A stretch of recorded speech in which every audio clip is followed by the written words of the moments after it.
del Instituto de Investigación en VIH del Hospital Universitario Essen en Alemania. Es especialista en dermatología, enfermedades venéreas y alergología y cuenta con certificación en enfermedades infecciosas y en proctología. Es experto en VIH, sobre todo en cuestiones de terapia antirretroviral, sus efectos secundarios, oportunistas y comorbilidades. Se especializa en ensayos clínicos acerca del tratamiento, su eficacia, efectos secundarios, resistencias en VIH y cuestiones de ITS como lesiones por VPH y otras. Okay, Dr. Esser, we ready? Yes, good evening, dear colleagues from Mexico. Yeah. Thank you very much for your invitation to present some data about STD and in HIV positive patients. So I want to start here my, okay, moment, I start my presentation doesn't continue yet. There were my disclosures. Okay, when we talk about sexually transmitted infections, we don't talk about all the infections you can transmit sexually. We have much more, but the defined are this one I show on this picture. But today we want to discuss especially bacterial sexually transmitted infections and some virus which are transmitted sexually. The most important ones, the bacterial and trichomoniasis infections, can be curable, you know very well. We'll discuss later on the problems with resistance and with the choice of treatment. And many of the viral infections are incurable, but you know very well that they can be modified through treatment. And the best thing is to vaccinate against the viral infections, and we hope to develop in the next years more vaccinations against STI, but we have already a vaccination against HPV and HPV. What is special in HIV positive patients? STIs are generally worldwide more frequent in HIV positive individuals compared with HIV negative persons. It seems that HIV positive persons are more vulnerable to some STIs than HIV negative persons, and STIs persist perhaps longer and more often in HIV positive persons. Depending on the immune status, you see really unusual or more serious and faster clinical course, and sometimes the treatment doesn't work so well in HIV positive persons. There are, for example, herpes simplex in loco recidivans, or syphilis maligna and lorosyphilis are examples, but especially HPV-associated lesions can become intraepithelial neoplasia or even squamous cell carcinoma. And you also know that chronic hepatitis C more often ends in liver cirrhosis or hepatocellular carcinoma. STIs like HPV, herpes, or syphilis can increase also the risk of HIV acquisition. And so it's very important to treat them or to react early on them. So let us start with the epidemiology in the era of HIV treatment and prevention of STIs, because in Germany we have a new law that allows the payment of PrEP, and so we see some changes in risk behavior and changes in STIs.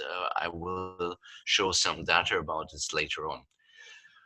Every day, more than 1 million new STI infections are estimated by WHO. And from the bacterial, the most frequent infections are chlamydia. Chlamydia is more frequent in women than in men. And then it's followed by gonorrhea and syphilis. But we know nothing about Mycoplasma genitalium. And at the moment in Germany, there's a big discussion what should we do with this pathogen agent? Should we screen for it? How should we treat it? And I show you later on the problems in the discussion. And also there we see a big problem with antimicrobial resistance development. In many countries in the whole world, we see that treatment as prevention and to have more people with good antiviral therapy at the end is followed by a decrease in the HIV incidence, while at the same time we see an increase of bacterial STIs. There we think that the developments in HIV treatments also have an impact on the risk behavior of sexual active people, especially in men having sex with men. And you see that the development of antiviral treatment is also followed by changes in the incidence of STIs. And in the last years, we see a strong increase of different STI, like chlamydia, gonorrhea, and syphilis. And we are not sure what will happen after we have the implementation of PrEP in the whole world, but I show later on some data also presented and published at conferences in different journals. We see the same development in Germany, but in Germany we only have data from syphilis infections. From all the other STIs, we have no data and no central collection of the incidences and prevalence of the other STIs. So the only marker STI we know about is syphilis. And there we see also a big increase, especially in men having sex with men. And there are many behavioral studies, and they see a change in the risk behavior of MSM. So there is less condom use, and it's becoming much easier to initiate sex contacts via internet. And we see an increase in chemsex. And also the persons who use chemsex drugs have a higher risk behavior. And you all know very well, an STI rarely comes alone. Normally you have many STIs at the same time. For example, here from the Robert Koch Institute, they look in the zero converter study, which are the most frequent STIs found at the same time of the first HIV diagnosis. And you see that many of the newly diagnosed HIV positive people have already ACV, HPV, or syphilis infection in their history. So there is a big coincidence of the different STIs, not only in HIV positive people. So we have now a study for the screening in MSM in Germany of the Robert Koch Institute, because they see that the STIs are, the incidence and prevalence of STI is disproportionately high in men having sex with men, and already different other studies from France and other European countries show that if you only screen for STIs urethral, you miss the majority of sexually transmitted infections. So it's important to look also rectal or pharyngeal to find them. And the other thing is, they want to develop with these studies a screening program to look which are the most important STIs, where do we look for them, and how often. So they look for the prevalence of chlamydia trachomatis, mycoplasma genitalium, Neisseria gonorrhea, and trichomoniasis vaginalis. And nearly 50% were HIV negative and 50% were HIV positive. Median age was 39 years.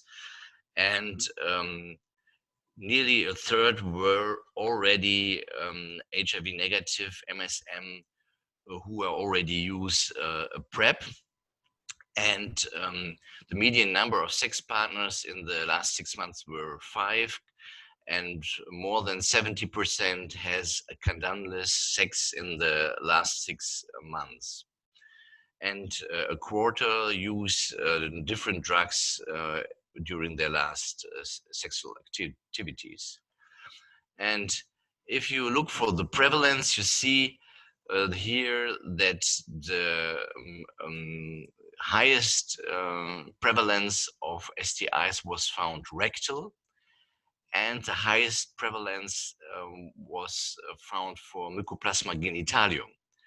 We will discuss later this question or this problem. But this was the study started in different centers, and the people who come, the MSM who come into the outpatient clinics and into the physicians were asked, please take part at the study. And it was independent of their symptoms. And most of them has no symptoms, but even in the patients who has an STI, the most of them has no symptoms. It was asymptomatic, like you know very well. So many of the STIs are asymptomatic. And so we have a big discussion in Germany how we should deal with these asymptomatic infections. Should we treat them all? Should we screen for all? And how should we treat them? Because we know very well, as more we use antibiotics in persons, as higher is the resistance rate over the time. We have another study looking for a great group in Germany who perhaps be available for a vaccination study against HIV. And there was a prospective survey in men having sex with men with high risk for HIV transmission, and of course also with a high risk for STI transmission. And they were screened every 3 months for different STIs. And you see here again, Mycoplasma genitalium was the most frequent STI, followed by chlamydia and gonorrhea, then by STI.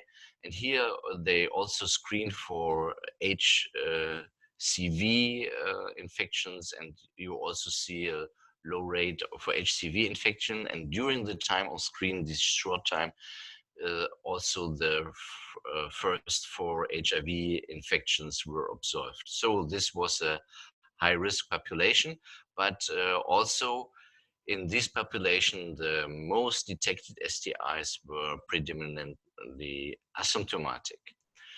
So here there were a lot of countries who have already experience with the implementation of PrEP, pre-exposure prophylaxis against HIV. And I show here some examples. Here at first, for example, Canada.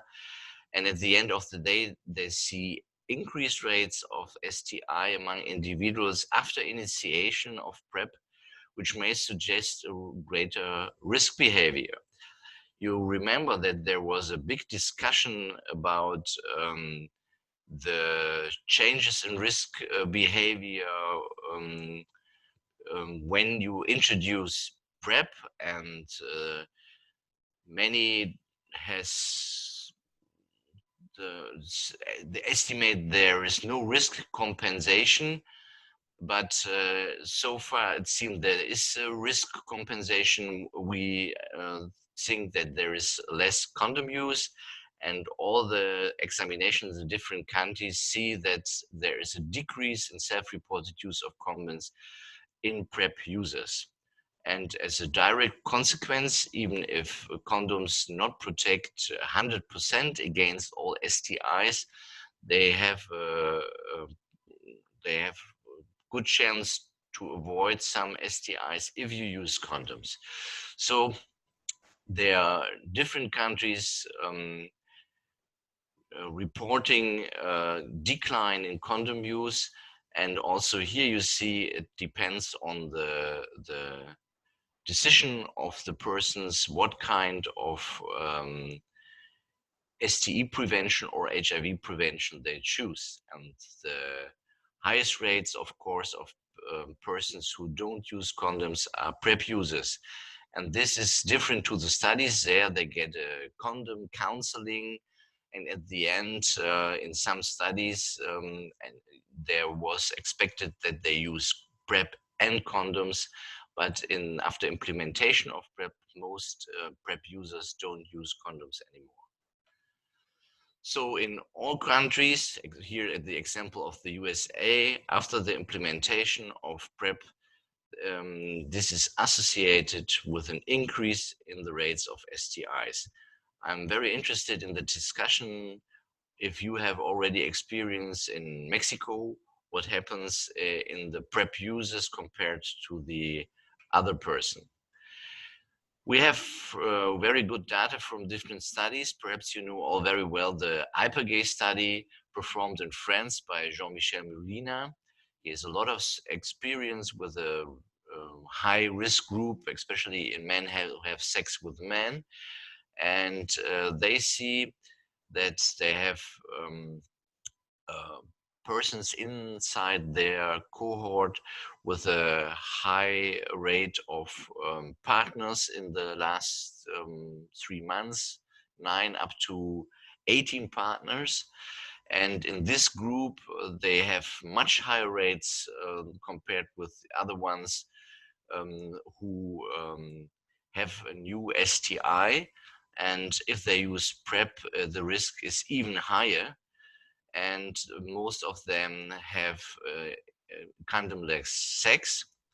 But, and this is an important point, Jean-Michel Molina sees a great chance in PrEP use, because then the person, we don't reach so far with all the other things we did to bring them into medical care. Now these persons come to the physicians, to the doctors in the outpatient clinics, and perhaps this includes a chance to find more STI infections, even if they are asymptomatic. And if we make a more frequent testing and treatment, perhaps we can stop the epidemiology. And there is a big discussion if this is a right way to stop infections and the increase of STIs in the different communities. So the idea is to make screening and treatment, and here are some reviews. Does it work? And here, one of the most popular German scientists who make reviews and guidelines is Professor Wermer from Charité in Berlin, and he makes a great review of the literatures, and at the end he comes to the solution. It's important to offer access to structures that provide regular STI screening and prompt treatment. And so PrEP is a chance not only to decrease HIV incidence, perhaps it has also a beneficial impact on the STI incidence and prevalence. So there's a big hope that there may be a chance. And here are some data from the last years, and they show that the STI incidence may decline significantly in HIV-infected men after implementing frequent and routine STD testing and risk reduction counseling. But at the end, in this study, there was also a change in condom use. And at the moment, for example, in our outpatient clinic, we have the experience that when we make risk counseling, most persons don't start to increase their condom use. So this kind of intervention in Germany is not very popular with the introduction of PrEP. And here another systematic review don't find any evidence that screening and treatment for chlamydia and gonorrhea generates a lower prevalence of this infection in men having sex with men. So there is a big discussion how we can continue. So there is a very hopeful group saying that it's a big chance to screen and treat, and the other group don't find any evidence so far. And there, the next question is, should we screen for everything? And this author says, okay, we need a score to decide for what kind of STI we should screen our patients in our PrEP cohorts. And because of this score, he is not sure that we should screen for all STIs. But in Germany and also in Europe, the decision is made in the actual guidelines to screen regularly for STIs, including HCV infections. But so far in the most guidelines, the screening is recommended for gonorrhea and chlamydia, but not for the other bacterial infections.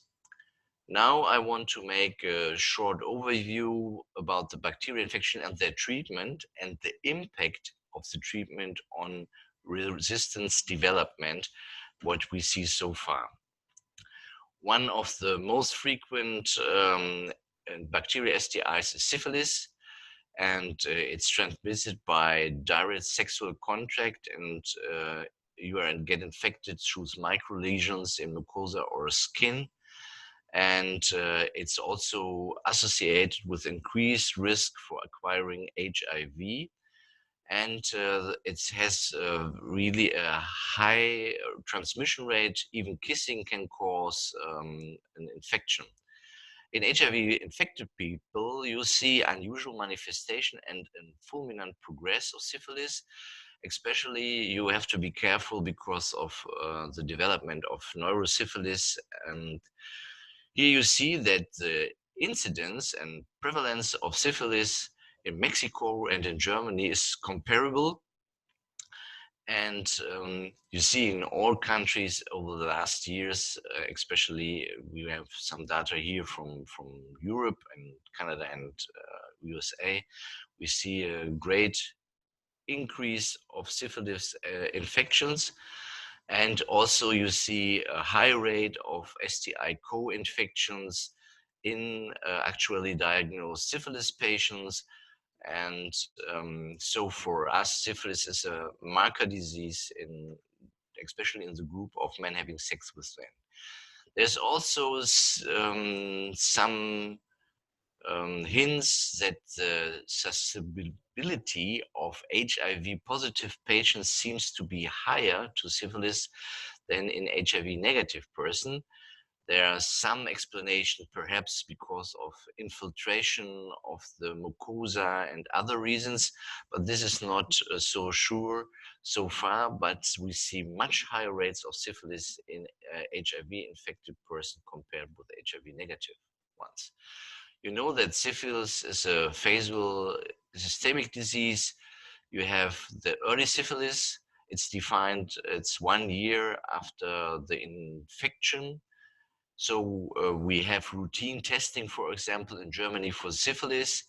And so we know if the person is negative 1 year ago, but in the most people, the infection time is unknown.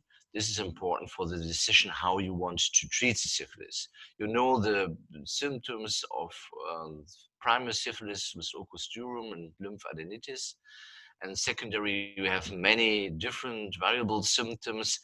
But what is interesting that we see in some patients cranial nerve dysfunction or ocular symptoms. And we also see, especially in some HIV positive persons, signs for early neurosyphilis. Then in many patients also without treatment, we have asymptomatic phase. And so there's early latent syphilis. And in the late phase of the syphilis, we see obliterative enteritis with ischemic necrosis. We see cardiovascular problems, and we see gametas in different organs. You see on the right side here, for example, this is a bone of the knee, and you see that there is gumata necrosis of the bone here through the skin. The quaternary syphilis with tabes dorsalis and progressive paralysis is very, very rare, I think, in the whole world. But we also see rare cases still in Germany. One special thing in syphilis in HIV positive person is the syphilis maligna. There you see necrotic ulcerations and dark brown crustaceous with fatty tripoid crusted ulcers, and this is really typical for immune compromised HIV persons. And this is really special. If you see this as a first diagnosis of syphilis, you can be sure that your HIV test will be also positive. And here you see some pictures of these changes on the skin. The next point is the neurosyphilis. There was a big discussion in the last years if we should make lumbar puncture in all HIV positive people. And later I will make some comments about this. And in Germany, we have different guidelines how to diagnose neurosyphilis compared with the US. We have the ETPR index, and only if the ETPR index has higher outcome than 2, then we think there is a ZNS involvement. And if it's higher than 3, we speak from a neurosyphilis. And there you see the different titers in the blood are compared with the Lewis titer in the cerebrospinal fluid.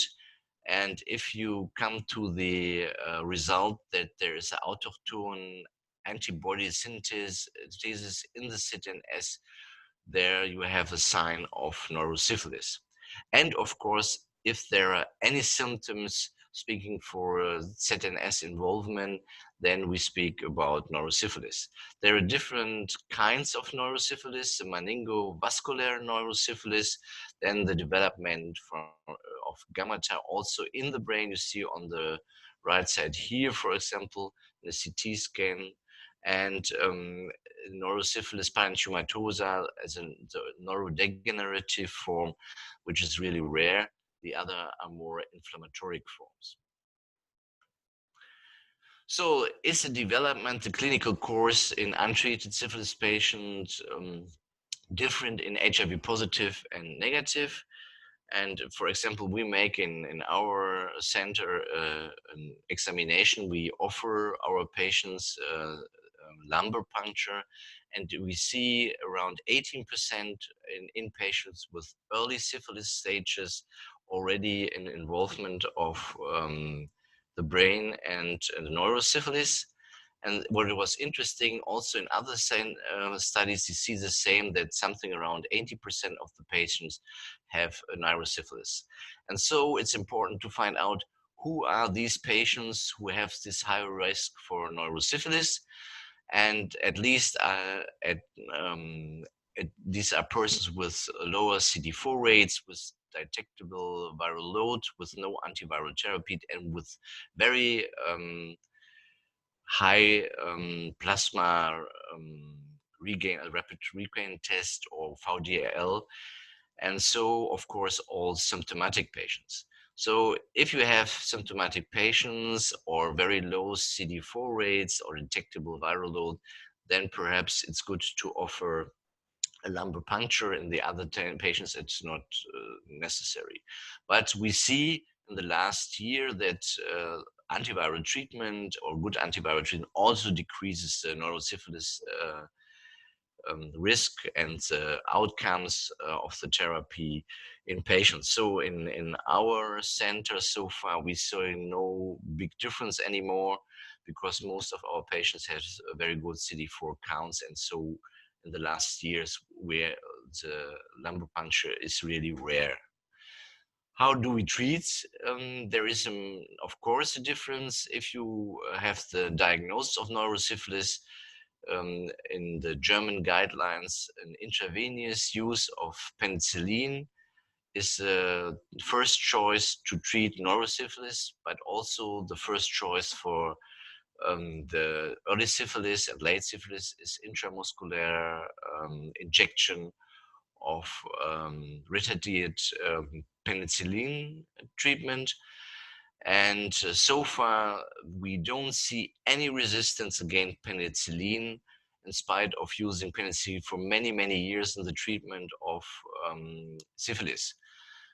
But this is not true for all antibiotics. We see in many countries a high prevalence of azithromycin resistance. So in the German guidelines, azithromycin is not recommended anymore.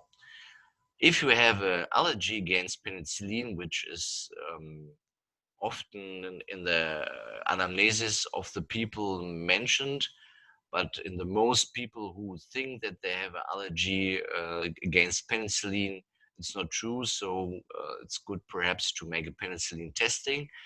But as an alternative, you can doxycycline and sometimes also ceftriaxone. Ceftriaxone really works very well in HIV positive persons and also HIV negative ones. And it's also a very good alternative to treat neurosyphilis. But there are some cross allergies described between cephalosporins and penicillin. So then perhaps sometimes you have to use doxycycline. We prefer to make a test if there is really a penicillin allergy and then to decide. Sometimes there is a misinterpretation of an exanthema after the use of penicillin if the syphilis is treated, because when you use penicillin, there is a very fast decay in Treponema pallidum and a release of vasoactive endotoxins inside the treponema. So we call it Jarisch-Herxheimer reaction. So we usually use prednisone together with the first dosage of penicillin to avoid this reaction. And but this is sometimes misinterpreted as a allergic reaction against penicillin, but it's a successful treatment against syphilis. So now chlamydia trachomatis, there are two different serovars. One, the classical for STI infections, D until K, but there is also lymphgranuloma venereum, because this is important because it's treated different. And the PCR is the best method to find chlamydia infections because it has a very high specificity and sensitivity. And so far, we don't have many problems with resistance in chlamydia bacteria.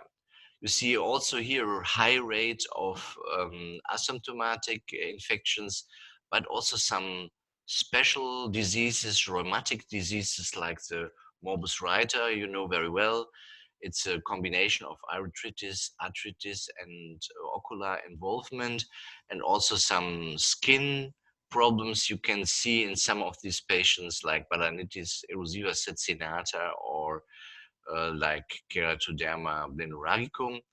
And a lot of our rheumatologists, they find this infection and treat it and find a better outcome if they treat it.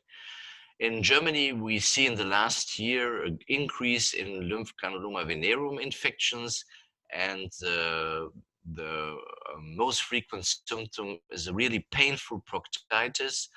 And so it's in years ago, in the regular testing, there was no testing for the Zerovar, but now we start to test the Zerovar, and in many cases, especially in men having sex with men, especially in HIV positive men having sex with men, we find lymphgranuloma venereum infection. This is an important because you treat the classical Serovar Davis-K with 7 days doxycycline, but the lymphgranuloma you have to treat 3 weeks, but sometimes even longer. We have a discussion if it's a good idea to treat chlamydia with azithromycin, because this can make a resistance in mycoplasma, and we see better outcomes if you have rectal chlamydia, if you use doxycycline, a little bit better outcomes compared with azithromycin. Yeah, now we come to the most discussed STI in Germany at the moment, because the pathologic effects of the different mycoplasma and uroplasma is discussed, and so far only mycoplasma genitalium is the pathogenic agent we see, which makes really symptoms. The others you shouldn't treat. And something around 15% of all arthritis cases in men should be caused by mycoplasma genitalium, and nearly 30% of the recurrent and persistent arthritis. And now you see that we see a great prevalence of maculate resistance in the countries which look for it. And so it becomes a big problem how to treat. And in Scandinavia, in the last years, the best studies about this were published. Only small studies, but this is the best data we have. And this is an example of one of the published studies. You see there that they compare a treatment with doxycycline with azithromycin single dose, or with azithromycin treated over 5 days with 500 milligram at the first day of treatment and 250 milligram at the next 4 days. And at the end, doxycycline was inefficient to eradicate mycoplasma genitalium. The efficacy of the single shot azithromycin therapy compared with the 5-day therapy was the same, but you see a higher selection of maculite-resistant mycoplasma genitalium in the single shot group compared with the 5 days treated group. So there is a discussion how to treat it. And at the moment, the guidelines say you should better treat for 5 days.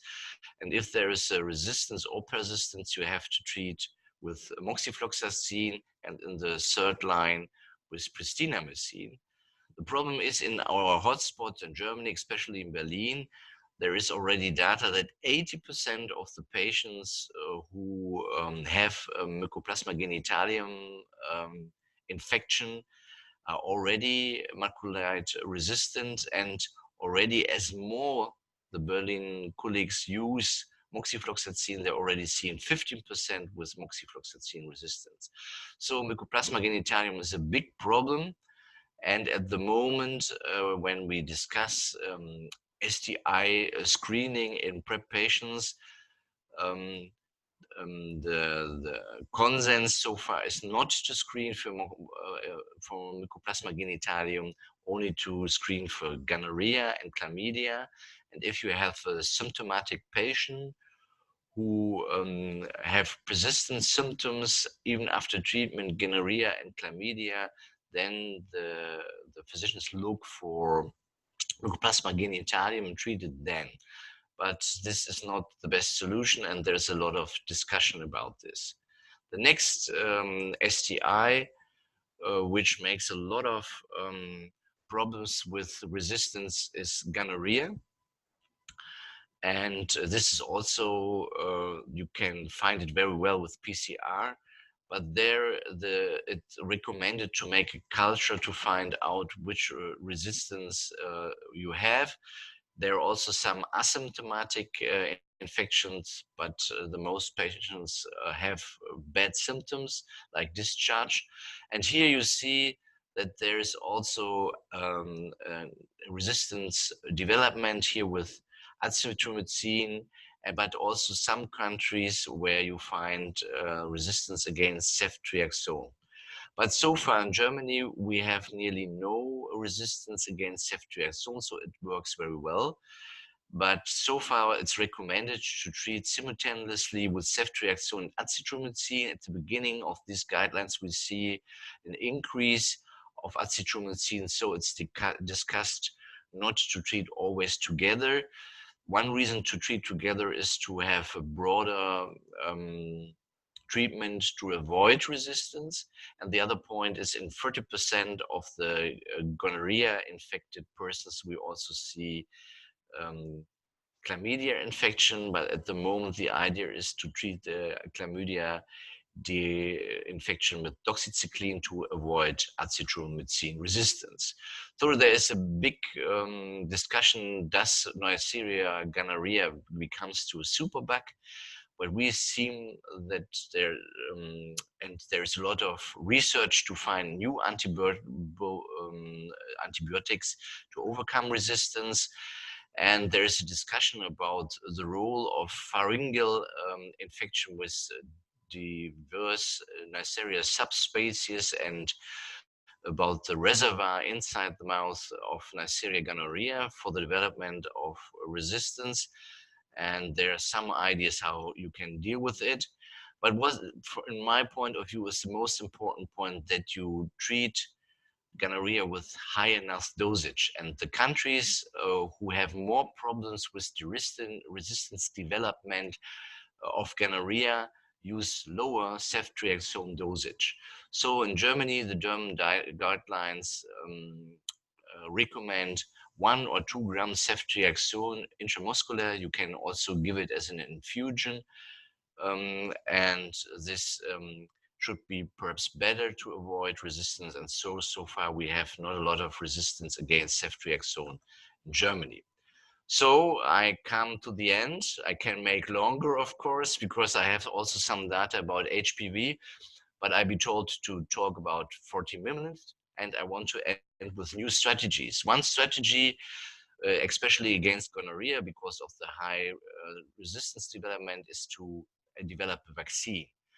And there was a big hope that the meningococcal vaccine perhaps also protect against gonorrhea. But the data we see so far is that the effectiveness against gonorrhea is too low, and the cross reactivity is not high enough to reduce the risk of individuals with gonorrhea or chlamydia co-infection. So we hope that there will be some research in the next years finding a new vaccine also against gonococcus, and this will be the best solution to stop the resistance development and the epidemic overall. And the last strategy I want to show you is the strategy also used in the IPAGay group, because there were a lot of discussion, perhaps is there a kind of antibiotic prevention against STI, like prophylaxis, and there is some older data published in the years before. And because of this data, the French group, also the same group responsible for the IPAGay study, makes on-demand post-exposure prophylaxis with doxycycline for MSM, who are in their PrEP trials. So they have two groups. One group of the men having sex with men use an on-demand PEP if they have an STI exposure without any testing or something else, and the other don't use it. And you see what you could expect, because gonorrhea, you can't treat gonorrhea with doxycycline because it doesn't work in gonorrhea. So you see in the same incidence in both groups, but you see a lower rate of chlamydia and syphilis infections in the doxycycline PEP group. You also see some adverse events, but at the end you also see that they use a lot of doxycycline. It's a kind of comparable like a malaria prophylaxis.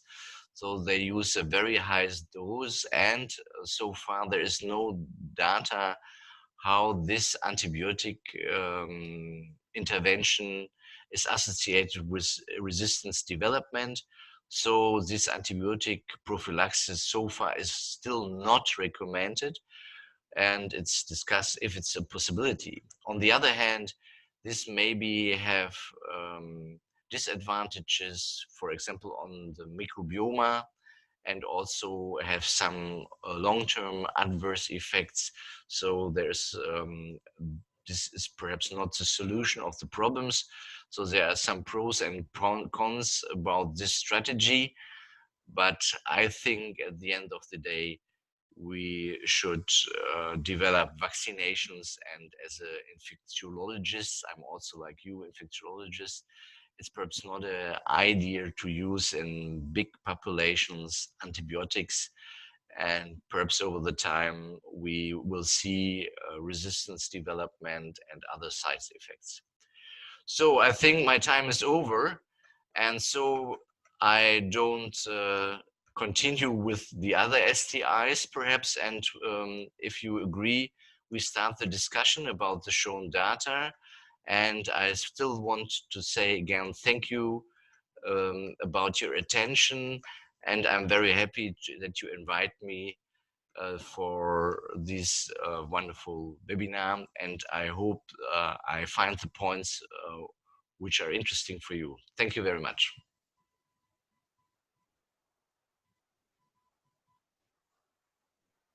Okay, thank you so much, Dr. Essen, for your great presentation. Now I'll see if someone in the audience has any question for you.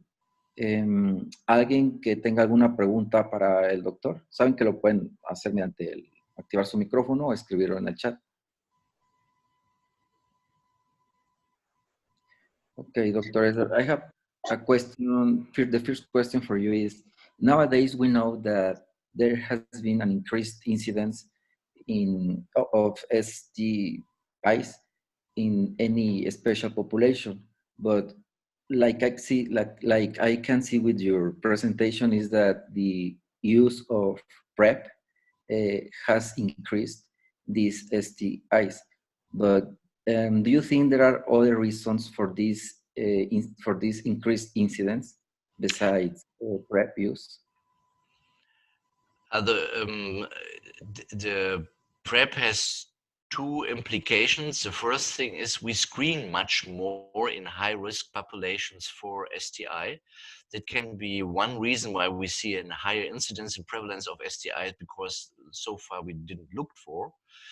And the other point is, there is already long time before we start with PrEP in many countries a change in risk behavior. So even treatment as prevention, or it was a reason that we have much less condom use in many persons. And we see more risk behavior. We see more sex because of the internet. We have platforms like Gay Romeo, Tinder. They're used by many people, and it's much easier to get sex contacts via internet than before. So perhaps there is more sex, and there is more promiscuous sex with different persons, and perhaps this has also an impact on the higher incidence of STIs. Good evening, Dr. Esser. Congratulations for your great talk. I'm Cesar Lezama, and here in Mexico, we are guided by CDC guidelines, and For primary or secondary syphilis, we use benzathine penicillin, 2.4 millions of units in a single dose for early, and for late latent, 3 weekly doses. And my question is there any study that evaluate the treatment duration like you present us today, 14 to 21 days, depending on whether it's early or late? No, we make it absolutely in the same way. We also treat the early syphilis only with 1 shot intramuscular in the same dosage you already mentioned, and the late 3 shots. The discussion I want to open is it's really important to ask for neurological symptoms. And we see the lumbar puncture was in Germany until 3 years ago a big discussion, and they advised to do it in every patient. And the HIV physicians say it's not necessary anymore because we have good antiviral treatment, and the most of our patients have a good immune system. So it's not necessary anymore. And this was the question. But the treatment in Germany for syphilis is the same as in Mexico or the CDC has recommended. Thank you. Okay, thank you, Dr. Esser. There are some questions in the chat. One of them is, what are the indications in case of the HPV vaccine in your country? I mean, there are any group of age for this vaccine? The HPV vaccine, right? Yeah. The indication in Germany is now for girls and boys. They recommend HPV vaccine starting with the age of 9 years until the age of 25. But the European guidelines also recommend especially for men having sex with men until the age of 40 to get the vaccination, to vaccinate until they are 40 with a nonavalent HPV vaccination. But there is a big discussion, is it really necessary to do that, and is it really good to vaccinate a person who is 35 years old? But at the end we see, I didn't show the data, we see a very high incidence of HPV or prevalence in HIV positive person.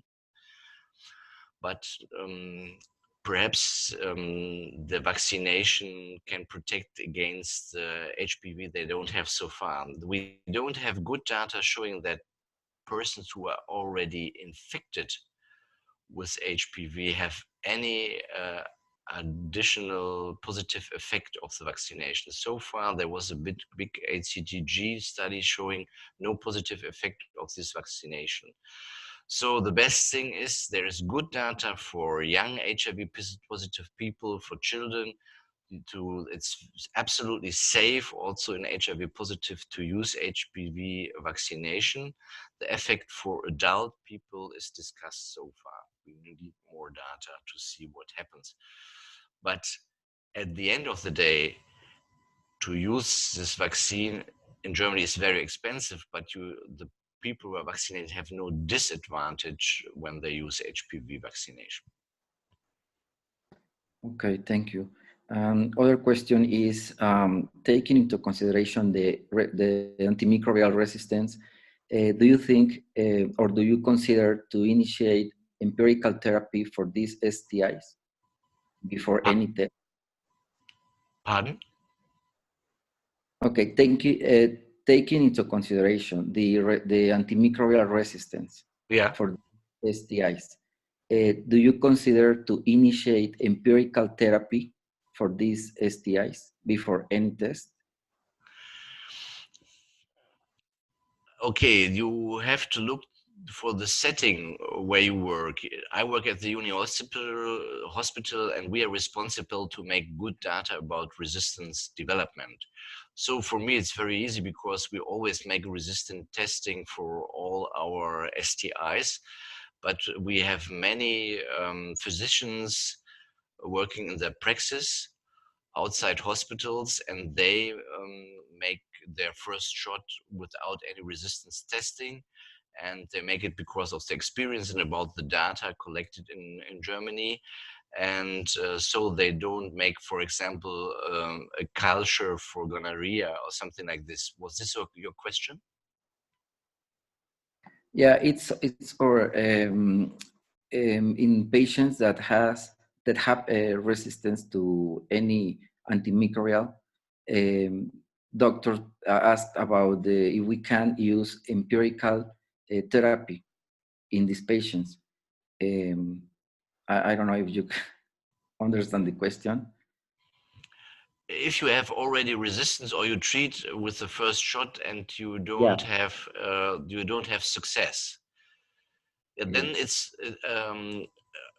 in our guidelines it's recommended always to control if the antibiotic treatment was successful, and I think parallel to your next antibiotic therapy, you should make a resistance testing and look if you have missed any STI, for example, mycoplasma. And it's difficult then sometimes to wait for the result. You can start immediate treatment because of the experience and the data we have. But then I think it's always important to make resistance testing together with your antibiotic treatment. In the second line, we should perform resistance testing, yes. Okay.